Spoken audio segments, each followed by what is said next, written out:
Want to connect Baserow with Google Sheets so you can sync and manage your data more efficiently. While Baserow doesn't always offer a direct one-click integration, you can still connect both tools using imports, exports, or automation platforms. In this guide, I'll show you how to connect Baserow to Google Sheets in 2026. Start by opening your Google Sheet and making sure your data is clean and structured.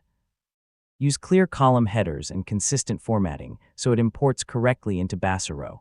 You can either download your Google Sheet as a CSV file or simply copy your data.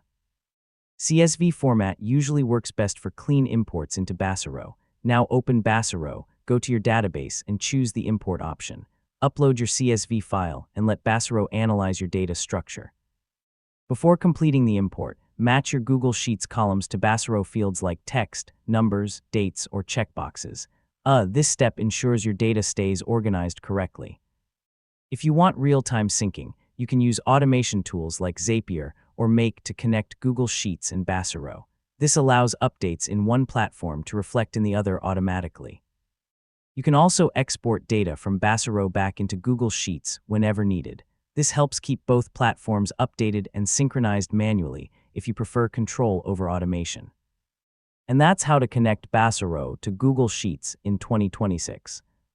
Whether you're using imports, exports, or automation tools, you can easily move data between both platforms and keep everything organized. So pick the method that fits your workflow best. Thanks for watching.